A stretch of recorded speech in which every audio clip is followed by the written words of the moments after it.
வெட்ட வெடியால வியாபாரம் வருதோ இல்லையோ கடையை திறந்து வச்சு உட்கார்ந்துட வேண்டியதானே. ஓகே, ஸோ இன்னைக்கு ப்ரீ மார்க்கெட் ஆல்ரெடி கேப் டவுனில் க்ளோஸ் ஆகிருக்கு. நிஃப்டி ஒரு கிட்டத்தட்ட ஒரு 100 பாயிண்ட் மாதிரி, அண்ட் பேங்க் நிஃப்டி ஒரு 400 பாயிண்ட் கேப் டவுனில் க்ளோஸ் ஆகிருக்கு. பட் ப்ரீ மார்க்கெட் ஓப்பன் பார்த்தீங்களான்னு தெரியல. But actually Nifty pre market open ஆகும்போது 21,900 ஓப்பன் ஆச்சு. கிட்டத்தட்ட ஒரு 500 பாயிண்ட் கம்மியாக ஓப்பன் ஆகி அதுக்கப்புறம் மறுபடியும் க்ளோஸ் ஆகும்போது ஒரு 100 பாயிண்ட் டிஃப்ரென்ஸில் க்ளோஸ் ஆகிருக்கு. இன்னைக்கு எக்ஸ்பைரி வேற. போன தேர்ஸ்டே நடந்தது கண்டிப்பாக நமக்கு ஞாபகம் இருக்கலாம்.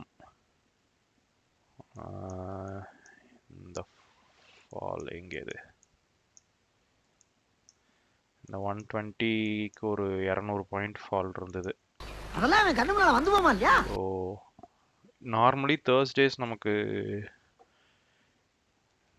அதுக்கு போன தேர்ஸ்டேக்கு போன வியாழன் மட்டும்தான் இந்த பிரச்சனை. அதுக்கு முன்னாடி ஒரு 2-3 வியாழன் வந்து நமக்கு ரொம்ப பெரிய சைட் மொமெண்டம்ல தான் இருந்துட்டு இருந்ததுன்னு நினைக்கிறேன்.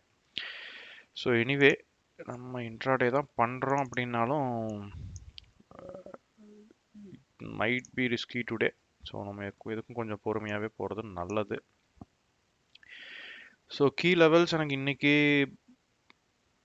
நான் மார்க்கெட் ப்ரீ மார்க்கெட்டுக்கு முன்னாடி நான் ஓகே 22 இந்த ரேஞ்சில் இருக்கும் அப்படின்னு எக்ஸ்பெக்ட் பண்ணேன். ஸோ 22,500 லெவல்லாம் இன்றைக்கி கொஞ்சம் கஷ்டம், அன்லஸ் ஒரு பெரிய மொமெண்டம் இல்லை அப்படின்னா. பட் ஐ திங்க் 300 நேற்றே நமக்கு ரொம்ப கீ லெவலாக தான் இருந்துட்டு இருந்தது. சாரி, முந்தா நேற்று. ஐ think it will continue. So நம்ம இன்னைக்கு வந்து மேபி 300 to 400 ரேஞ்சில் இருக்கலாம். இல்லை நல்ல மொமெண்டம் இருந்தது அப்படின்னா it might go beyond 400 or below 300. But இந்த ரேஞ்சுக்குள்ளேயே இருக்கிறது ஜென்ரலி நமக்கு நல்லது. சைட் மார்க்கெட்டாக இருந்தால் இன்ட்ராடேக்கு இல்லை அப்படின்னாலும், but as a whole I think it will make good. Bank Nifty எனக்கு தெரிஞ்சு 48,000 மறுபடியும் டெஸ்ட் பண்ண போகுது அப்படின்னு தான் எனக்கு தோணுது. கண்டிப்பாக 48,000 நம்ம எக்ஸ்பெக்ட் பண்ணதோடவே ஒரு பெரிய ரெசிஸ்டன்ஸாக தான் இருந்துட்டு இருக்கு. ஆனால் ஹை லெவல் எனக்கு தெரிஞ்சு கிட்டத்தட்ட ஒரே பேட்டர்ன் தான் காட்டுது. இப்போ நம்ம ஒரு 15 மினிட் டைம் ஃப்ரேமில் பார்த்தோம் அப்படின்னா இங்கே ஒரு கேப் அப் ஃபார்ம் ஆனதை வந்து இன்னும் பேங்க் நிஃப்டியும் ஃபில் பண்ணல, நிஃப்டியும் ஃபில் பண்ணல. இந்த பர்டிகுலர் கேப் அப் இங்கே நமக்கு ஒரு 100 பாயிண்ட் கேப் அப் இருக்குது. 100 பாயிண்ட் தானே, இல்லை இண்டியா நேற்று கொஞ்சம் ஃபில் ஆயிடுச்சு. ஸோ இங்கே நிஃப்டியில் இருக்கிற ஒரு சின்ன கேப் அப், அதே மாதிரி பேங்க் நிஃப்டியில் ஒரு கேப் அப் நமக்கு இருக்குது ஒரு 180 பாயிண்ட். அந்த ரிவர்சல் நமக்கு எப்போ கிடைக்குதோ அப்போ இருந்து நம்ம மேபி புல் மொமெண்டம்னு பார்க்கலாம் எனக்கு. பட் அகெயின் நம்ம ஐ திங்க் நேற்று நம்ம பார்த்தான்னு நினைக்கிறேன். ஸோ இது ஒரு சேனல் பேட்டர்னுக்குள்ளே என்ட்ரி ஆகிற மாதிரியும் தெரியுது. ஸோ இந்த ஸ்விங் எப்படி மேலே போகுது அப்படிங்கிறத பொறுத்து தான் நான் சொல்கிறது. லைக் லாங் டேர்மில் சாரி நிஃப்டியில் பார்த்தோம் அப்படின்னா, ஸோ இங்கே வந்து ஒரு சைட்வேஸ் சேனல் வந்து ஃபார்ம் ஆகிட்டு இருக்குது. ஸோ இந்த ஸ்விங் வந்து இது பிரேக் ஆகி மேலே போச்சு அப்படின்னா ஓகே, ஸோ இதை ஒரு புல் பேக் அப்படின்னு நம்ம கன்சிடர் பண்ணலாம். பட் ஆல்ரெடி நமக்கு இங்கே ஒரு ஸ்விங் ஒரு ஃபுல் ஸ்விங் கம்ப்ளீட் ஆயிருக்கு. ஸோ இது எப்படி போகுது அப்படிங்கிறது, இங்கே போய் இது ரிவர்ஸ் ஆகுது அப்படின்னா நம்ம சைட்வேஸ் மொமெண்டமில் மேபி எலெக்ஷன் ரிசல்ட்ஸ் வர்ற வரைக்கும் அது அப்படியே இருக்கலாம். ஸோ அப்படின்னா நமக்கு இன்னொரு 1.5 மாதம் இதே மாதிரி சுற்றிட்டு இருக்கிற மாதிரி தான் இருக்கும். எனிவே பார்ப்போம். ஸோ பேங்க் நிஃப்டி ஒரு நல்ல மொமெண்டம் கொடுத்துருக்கு. ஐ திங்க் இட்ஸ் ஆக்சிஸோட ரிசல்ட்ஸ் அது என்னன்னு தெரியல. அவரோட ஆக்சிஸ் ஒரு 5% மூவ் ஆயிருக்கு. கொட்டாக் ஒரு 10% விழுந்திருக்கு. அப்படி ஆக்சுவலி லோவர் சர்க்கியூட்டே ஹிட் பண்ணிடுச்சு கொட்டாக். பட் ஸ்டில் மற்ற பேங்க்ஸ் எல்லாமே நல்லா மூவ் ஆகிட்டு இருக்கு, முக்கியமாக மேஜர் பேங்க்ஸ் எல்லாமே. எனக்கு தெரிஞ்சு அதுதான் நிஃப்டியும் மூவ் பண்ணியிருக்கு அப்படின்னு எனக்கு தோணுது. ஸோ அட் திஸ் பாயிண்ட் இது ஒரு கேப் ஃபில்லிங் லெவலாக தான் ட்ரீட் பண்ண முடியும். ஏன்னா நமக்கு இங்கே ஓப்பன் ஆகும்போது இவ்வளோ பெரிய கேப் இருந்ததை வந்து இப்போ ஃபில் பண்ணியிருக்கு. இன்னொன்று என்னோட அனாலிசிஸ்க்கு எனக்கு வந்து இந்த 48,150 அப்படிங்கிறது ரொம்ப குரூஷியலான சப்போர்ட் ரெசிஸ்டன்ஸை நான் ட்ரீட் பண்ணுறேன். ஸோ ஆப்வியஸாக என்ட்ரி நம்ம இங்கே இந்த இடத்துல எடுத்திருந்தோம் அப்படின்னா கூட இருக்கலாம். பட் இவ்வளோ சீக்கிரம் என்ட்ரி எடுக்கிற ஐடியா எனக்கு இல்லை. பட் இப்போ அடுத்து என்ன யோசிக்கிறேன் அப்படின்னா, மேபி இந்த புல் பேக் இருந்தது அப்படின்னா, இது வந்து புல்பேக்காக இருந்தது அப்படின்னா என்ட்ரி ஆகலாம். மேபி இந்த ரெட் கேண்டில்ஸ் எப்படி போகுது, இதோட மொமெண்டம் எப்படி இருக்குது அப்படிங்கிறத பேஸ் பண்ணி.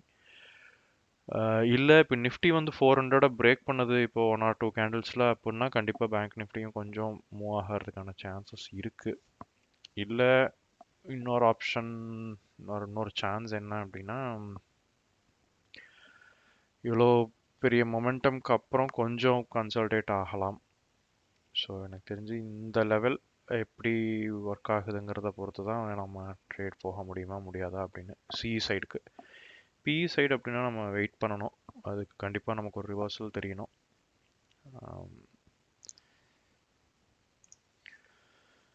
ஸோ இதை ஒரு புல் பேக்காக கன்சிடர் பண்ணி ஒரு சிஇ ட்ரேட் என்டர் ஆகிருக்கேன் பேங்க் நிஃப்டியில்.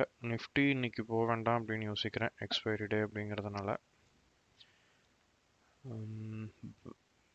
இது ஆல்சோ லைக் 23%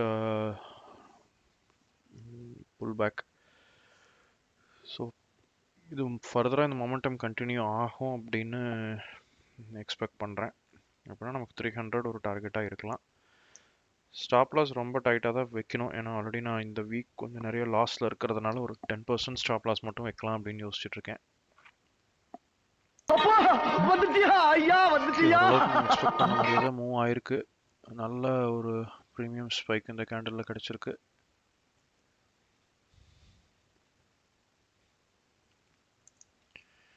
ஓகே, 300 ஹிட் ஆயிடுச்சு. நான் உடனே எக்ஸிட் பண்ணிட்டேன், வெயிட் பண்ண வேண்டாம். நான் ஆல்ரெடி ஒரு நல்ல ப்ரீமியம் ஸ்பைக் ப்ராஃபிட்டை சேவ் பண்ணிக்கலாம் அப்படிங்கிற ஐடியாவில் பண்ணியிருக்கேன்.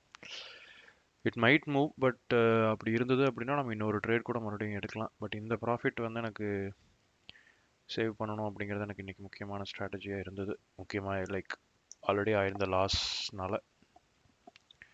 சரி, இந்த மாதிரி கேண்டில்ஸ் தான் இப்போ நமக்கு ப்ராப்ளம். இது கண்டிப்பாக வந்து ஒரு ட்ராப் தான். இது ஒரு 150 பாயிண்ட் கிட்ட பேங்க் நிஃப்டியில், ஒரு 75-70 பாயிண்ட் வந்து நிஃப்டியில் வந்து ஒரே கேண்டிலில் ட்ராப் ஆச்சு அப்படின்னா இதெல்லாம் நம்ம ப்ரெடிக்ட் பண்ணவே முடியாது. இது ப்ராப்ளி ஓவர் சோல்ட் மார்க்கெட் அப்படிங்கிறதுனால லிக்விடிட்டிக்காக அவங்க பண்ணலாம். ஸோ இது அவாய்ட் பண்ணணும் அப்படின்னா நம்ம கண்டிப்பாக எக்ஸிட் இன்னும் ஷார்ப்பாக இருக்கணும். சரி, இப்போ இந்த இடத்துல நான் எக்ஸிட் ஆகாமல் ஒரு ஹைப்போதட்டிக்கல் கேஸ், லெட்ஸே என்கிட்ட ஒரு 10 லாட் இருந்தது, நான் இந்த இதில் வந்து ஒரு 5 லாட் வித்துட்டு மீதி 5 லாட் ஹோல்ட் பண்ணுறேன் அப்படின்னா இவ்வளவு நேரம் நம்ம ரிவர்சலுக்கு வெயிட் பண்ணக்கூடாது. இந்த புல் பேக் மேபி நம்ம இந்த 50% வரைக்கும் வெயிட் பண்ணிட்டு எக்ஸிட் ஆகிருந்துருக்கணும். ஸோ இது போன தேர்ஸ்டேலையும் இந்த மாதிரி ஒன்றாச்சு. இந்த தேர்ஸ்டேயில் போன தடவை அளவுக்கு பெருசாக இல்லை அப்படின்னாலும், பட் இந்த மாதிரி ஒரு ஷார்ப் ட்ராப்ஸ் வந்து இப்போ ரீசெண்டாக ரொம்ப நிறையா நடக்குது. மேபி லிக்விடிட்டிக்காக இருக்கலாம், ரொம்ப ஓவர் சோல் மார்க்கெட்டாக இருக்கலாம். ஸோ இது எக்ஸ்பெக்ட் பண்ண மாதிரி இது ஒரு புல் பேக்காக தான் இருந்திருக்கு. நம்ம ஹோல் டைம் ஃப்ரேமில் பார்க்கும்போது இது ஒரு பொட்டன்ஷியலாக நம்ம புல் பேக்காக கன்சிடர் பண்ணிக்கலாம். பட் ட்ரேட் எடுக்கிற ஐடியாவில் நான் கண்டிப்பாக இல்லை. பட் இப்போ இருந்து என்ன ஆகும் அப்படின்னு நான் யோசித்தேன் அப்படின்னா, இப்போ இன்னைக்கு ஹையை பிரேக் பண்ணுச்சு அப்படின்னா 500 வரைக்கும் போகலாம். இல்லை அப்படின்னா எனக்கு என்னமோ இது மறுபடியும் ஒரு ரேஞ்ச் பவுண்ட்னஸில் தான் இருக்கும்னு தோணுது. இதுதான் கிட்டத்தட்ட நேற்றும் நடந்தது. லைக் இனிஷியலாக ஒரு ஸ்பைக் இருந்தது, அப்புறம் வந்து அது ஃபுல்லாக ரேஞ்ச் பவுண்ட்லேயே இருந்தது. ஸோ இந்த பர்டிகுலர் 1 or 2 கேண்டில்ஸ் எப்படி போகுது அப்படிங்கிறது பார்த்தோன்னா நமக்கு ஒரு ஐடியா கிடைக்கலாம். அது தெரியாமல் நம்ம ட்ரேட் என்டர் பண்ணுறது ரிஸ்க்கு. கண்டிப்பாக இந்த ட்ராப்க்கு ஒரு ப்ரீமியம் மூமெண்ட் நல்லா இருந்திருக்கு. இந்த அப்வர்ட் மூமெண்ட்க்கும் ஒரு ப்ரீமியம் மூமெண்ட் நல்லா தான் இருக்குது. பட் இது மறுபடியும் அடுத்த ஸ்விங்குக்கெலாம் இருக்கிறதுக்கு வாய்ப்பில்லை. ஆல்சோ இப்போ ஓயில் பார்த்தோம் அப்படின்னா, இப்போது ஃபுல் டேக்கு பார்க்கும்போது,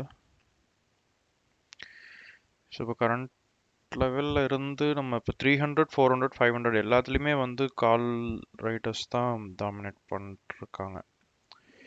ஆல்சோ இப்போ 48, 500 கூட வேண்டாம். இப்போ அடுத்த டார்கெட்டாக நமக்கு 400 பார்த்தோம்னா கூட கால் வந்து 4.5 lakhs மேலே சேஞ்ச் இருக்குது. பட் புட் வந்து ஒரு 1.5 லட்சத்துக்கிட்ட தான் வந்து சேஞ்சே ஆயிருக்கு. ஸோ கண்டிப்பாக இது ஒரு சைட்வேஸ் இல்லை பேரிஷ் மொமெண்டமாக கன்சிடர் பண்ணலாம். சைட்வேஸ் வித் நெகட்டிவ் சைடு அப்படிங்கிற மாதிரி கன்சிடர் பண்ணலாம்னு நினைக்கிறேன். ஆல்சோ 48,200க்கு கீழேயும் போகாதுன்னு எனக்கு தோணுது. இங்கே வந்து ஆல்மோஸ்ட் ஈக்குவலாக தான் இருக்குது பார்த்தோம்னா. 14-15 லேக்ஸ் ஆல்மோஸ்ட் ஸ்டார்ட் பண்ணது வந்து 8 லேக்ஸில் ஸ்டார்ட் ஆயிருக்கு. இப்போவும் அதே ரேஞ்ச்லேயே தான் இருக்குது. 300ம் வந்து ஒரு பெரிய டிஃப்ரென்ஸில் இருக்கிற மாதிரி தெரியல. இப்போதைக்கு இதுதான் என்னோட அனாலிசிஸ். மேபி நான் மார்க்கெட் எப்படி மூவ் ஆகுதுங்கிறத வச்சு பார்த்தோன்னா நான் கரெக்டாக பண்ணுறதுனா இல்லையாங்கிறது தெரியும். ஓகே, ஸோ மார்க்கெட் மறுபடியும் பேங்க் நிஃப்டி வந்து நமக்கு டே ஹை இப்போ தான் வந்திருக்கு. பிரேக் ஆகலை, க்ளீன் பிரேக் கண்டிப்பாக இல்லை. பட் டெஸ்ட் பண்ணிட்டு இருக்கு அந்த ரேஞ்சை அப்படிங்கிறது ஒரு பாசிட்டிவ் சைன் தான் இப்போதைக்கு. இது பிரேக் ஆச்சு அப்படின்னா நமக்கு ஒரு 130 பாயிண்ட் வரைக்கும் சான்சஸ் இருக்குது. 500 வரைக்கும் போகலாம். அனதர் குட் திங், பெரிய ப்ரீமியம் டிகே இல்லை. நான் லைக் 10 நான் இந்த சி க்ளோஸ் பண்ணும்போது ப்ரீமியம் என்ன ரேஞ்சில் இருந்ததோ கிட்டத்தட்ட இப்போ அதே ரேஞ்சில் தான் இப்போவும் இருக்குது. நடுவில் நமக்கு ஒரு 3 hours ஆயிருக்கு அப்படின்னாலும் அதில் ஒரு பெரிய டிகே எதுவும் இல்லை அப்படிங்கிறதும் ஒரு நல்ல விஷயந்தான். அஃப்கோர்ஸ் இன்னைக்கு தான் வந்து வீக்லி எக்ஸ்பைரி ஸ்டார்ட் ஆகுது வீக் ஆரம்பிக்குது அப்படிங்கிறதுனால இருக்கலாம். But still I think it's good. இந்த மூமெண்ட் எப்படி இருக்குது அப்படின்னு பார்க்கலாம். எனக்கு தெரிஞ்சு இங்கே என்ட்ரி எடுத்திருந்தா இன்னும் நல்லா இருந்திருக்கும். இப்போ இந்த மூமெண்ட் எவ்வளோ இருக்கும் அப்படிங்கிறத கரெக்டாக சொல்ல முடியல. பக்கத்தில் நமக்கு எதுவும் ரெசிஸ்டன்ஸ் லெவல்ஸ் ஒன்றுமே இல்லை. இது கேப் ஃபில்லிங் தான். சான்ஸ் எடுக்கலாம்னு யோசிக்கிறேன்.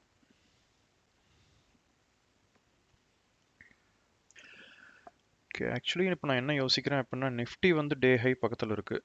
சப்போஸ் டே ஹை இந்த 5 டே ஹையை பிரேக் பண்ணாமல் ரிவர்ஸ் ஆயிடுச்சு அப்படின்னா அது பேங்க் நிஃப்டியும் இம்பேக்ட் பண்ணுமோ அப்படின்னு எனக்கு ஒரு டவுட் இருக்குது.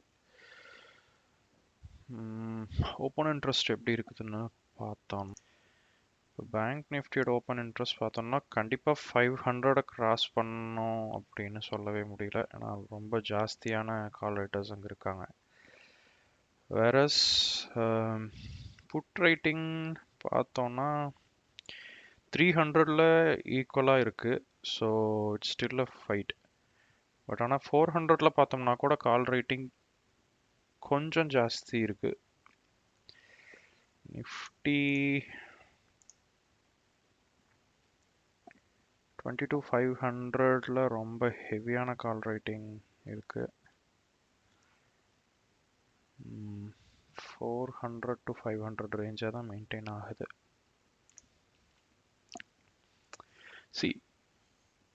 ஓரளவுக்கு ரிஸ்க் எடுத்து பண்ணலாம் அப்படின்னா நம்ம கண்டிப்பாக இங்கே என்டர் ஆகலாம். இந்த லெவலில் ஸ்டாப் லாஸாக மெயின்டைன் பண்ணலாம். ஒரு 50 பாயிண்ட் ஸ்டாப் லாஸ் அண்டு ஒரு 100-120 பாயிண்ட் ப்ராஃபிட் அப்படின்னு வெயிட் பண்ணலாம். பட் இன்னைக்கு வந்து நான் கண்டிப்பாக அதை பண்ணணும்னு எனக்கு தோணலை. ஏன்னா நான் இன்னைக்கு ப்ராஃபிட் எடுத்திருக்கேன். அந்த ப்ராஃபிட்டை எப்படியாவது சேவ் பண்ணணும் எனக்கு. அந்த ரிஸ்க் எடுக்கவே வேண்டாம் அப்படின்னு எனக்கு தோணுது. பட் இது ஒரு அனாலிசிஸாக நான் மானிட்டர் பண்ணலாம்னு நினைக்கிறேன். எனக்கு என்ன தோணுது அப்படின்னா, நிஃப்டி வந்து இதை பிரேக் பண்ணுச்சு அப்படின்னா பேங்க் நிஃப்டியும் மேலே போகும். மேபி நிஃப்டி ஆல்சோ இது கேப் அப் வரைக்கும் போகுமா அப்படின்னு சொல்ல முடியல. நிஃப்டி இன்னைக்கு எக்ஸ்பைரியும் இருக்குது அப்படிங்கிறது யோசிக்கணும். 1 o'clock ஆல்ரெடி கிராஸ் பண்ணியாச்சு. So 1 o'clock maybe another candle 1:30 வரைக்கும் ஏதோ ஒன்று இந்த கேண்டலில் எது இல்லை அடுத்த கேண்டில் ஏதோ ஒன்று நடந்தது அப்படின்னா we can கன்சிடர். இல்லைன்னா 3 o'clock தான். 3 o'clock மேலே எனக்கு தெரிஞ்ச நிஃப்டியில் பெரிய மூவ்மெண்ட் இருக்கும்னு எனக்கு தோணல. பேங்க் நிஃப்டி ஏதாவது மூவ் பண்ணலாம். நான் ட்ரேட் எடுக்கலை. But I want to C இது எப்படி போகுது அப்படின்னு அனாலிசிஸ் கரெக்டாக இல்லையான்னு பார்க்கணும்னு தோணுது. பார்க்கலாம். ஸோ நம்ம எக்ஸ்பெக்ட் பண்ண மாதிரியே பிரேக் ஆகிருக்கு. ஸோ இங்கே டே ஹை பிரேக் பண்ணும்போது 500 வரைக்கும் போகலை அப்படின்னாலும் ஆல்மோஸ்ட் ரிவர்ஸ் ஆயிருக்கு. So okay, analysis wise correct அப்படிங்கிறது ஒரு நல்ல விஷயம்.